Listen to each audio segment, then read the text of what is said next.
Morning, all. So it's morning. So that's it. What? No, hold on.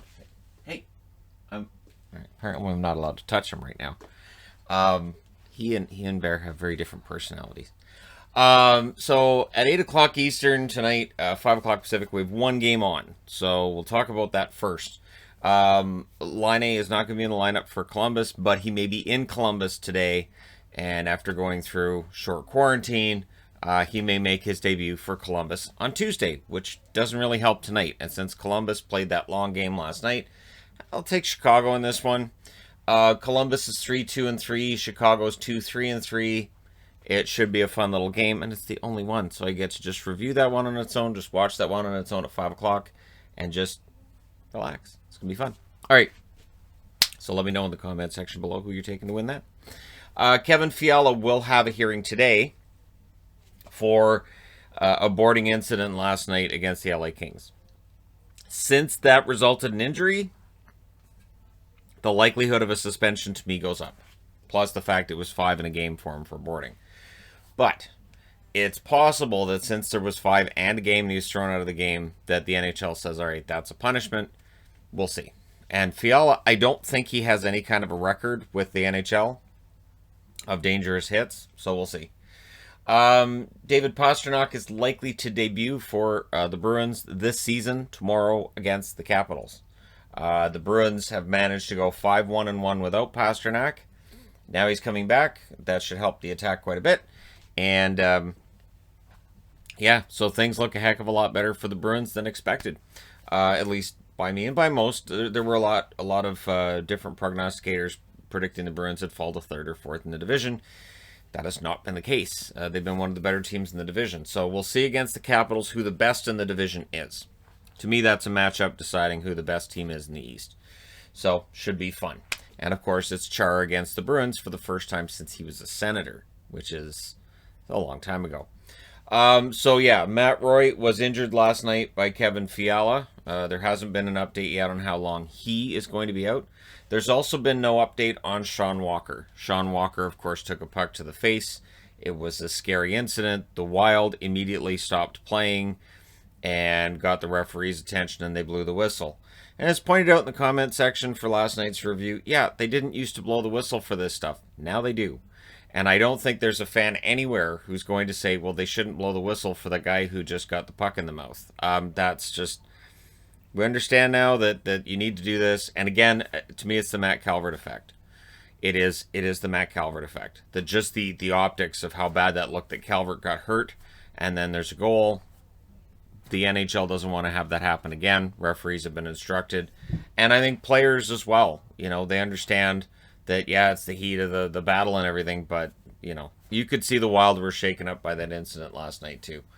So it was a bad night for the LA Kings blue line. If they're without Walker and Roy for a while, that's going to hurt. But there are a lot of teams dealing with injuries right now. Jim Rutherford, this has started to come out, and I think this is a developing story still, that he had been upset about the firings that he had to make during the offseason. And that he had to fire people that he really cared about. Whether it was the assistant general manager or the assistant coaches for the Penguins, he didn't necessarily agree with those decisions. And he wasn't, and this is being reported by The Athletic, which is why I'm talking about it, that basically Rutherford had been sort of upset with things. And basically he had that moment, and I've had this at jobs. And I don't know if you've had it either, where you just walk in one day and you go, I'm done. I can't do this anymore. And you're just completely tuned out. And apparently that's what happened here. And again, the Penguins want to be in that win now scenario because again, Crosby, Malkin, Letang, they're not getting any younger. There was a rumor that maybe he was trying to trade Letang, and that's not an option. That maybe he didn't have the control he wanted, and that as a result he decided it was a good time to go. So, yeah, we'll see what happens from here if there's other further information that comes out, but that's where we're at. Mikko Koskinen, who is right near the top of the list of players that I'm feeling bad for in this young season. This season's brutal. And when I see somebody saying, well, the upcoming schedule for this team's really tough, the upcoming schedule for everybody is tough. We're getting 56 games squashed into about 115 days. It is a brutal schedule for everybody because keep in mind, most teams have about a 4 or 5 day break scheduled in there too.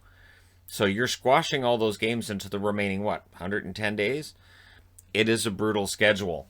So Koskinen having to play every minute for the Oilers, it's rough. He's 3-6 right now with an .895 save percentage, and I'm giving him a pass. I'm giving him a pass because he doesn't get a night off.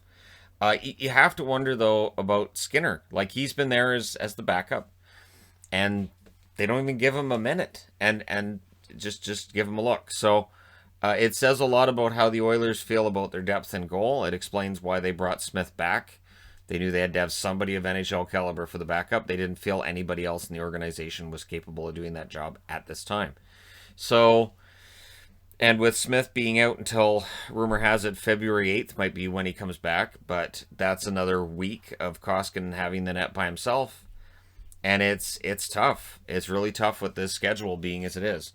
Not having travel in between games is fine, and that helps with all the back-to-backs in one city. But it's just so much hockey in such a short period of time.